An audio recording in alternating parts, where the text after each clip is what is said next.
Today, we are going to deconstruct the very architecture of memory. We're going to reveal a psychological code that separates frustrating forgetfulness from, well, total recall. Okay, let's just dive right in. So, let's kick things off with a puzzle that really seems to defy the limits of the human mind. Is it some kind of superpower?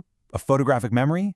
Well, the answer is actually way more interesting and, believe it or not, a lot more accessible than you might think. And here's what's so fascinating.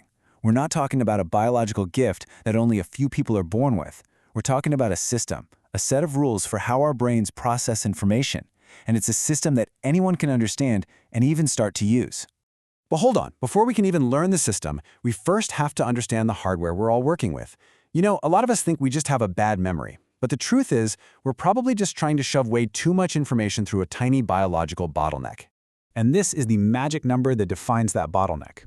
Back in 1956, a psychologist named George Miller discovered that, on average, we can only hold about 7 items in our short-term memory at any one time, give or take 2.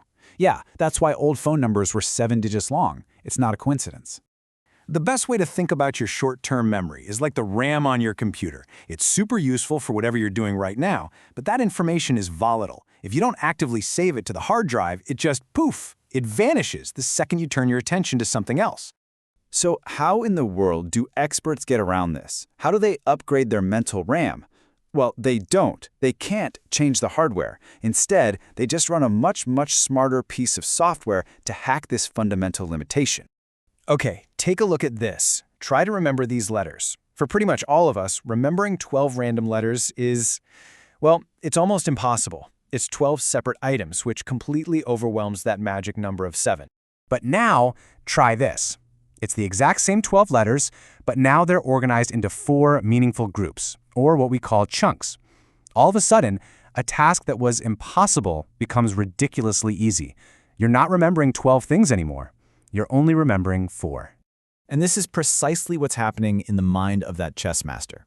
A novice looks at the board and sees, 20+ individual pieces. But the master, drawing from thousands of hours of experience, they just see 5 to 7 familiar patterns, familiar chunks. Their memory isn't necessarily better. Their system for seeing the world is. Okay, so that explains the expert, the person who learns a system. But what if a superior memory wasn't a learned skill at all? What if it was just an innate, automatic way of experiencing every single moment of your life? You see, for most of us, memory is surprisingly flexible. It's not like we're playing back a perfect recording.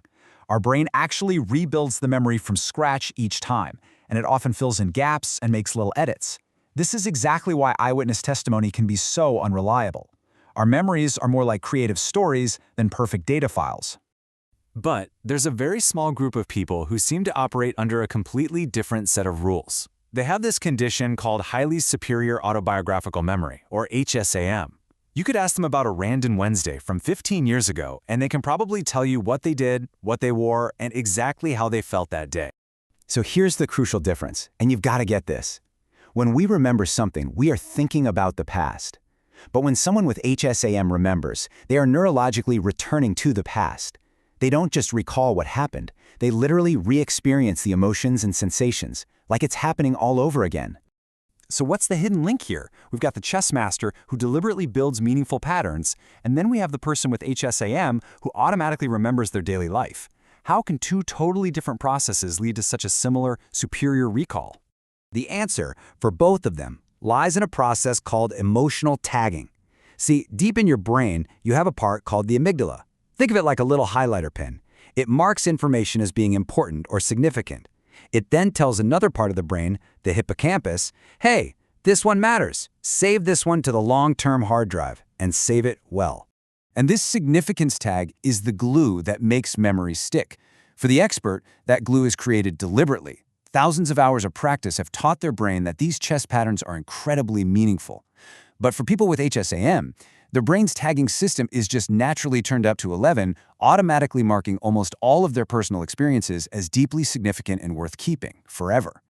All right, so now that we get the code that memory is all about creating meaningful connections, we can start to apply these same principles to get better at learning and remembering stuff in our own lives. So the key is to stop just repeating something over and over again. That's called maintenance rehearsal, and honestly, it barely works. What you need to do instead is use elaborative rehearsal. This means you have to actively think about new information and weave it into the fabric of things you already know. Here's a simple 4-step framework. First, always organize new information into smaller chunks.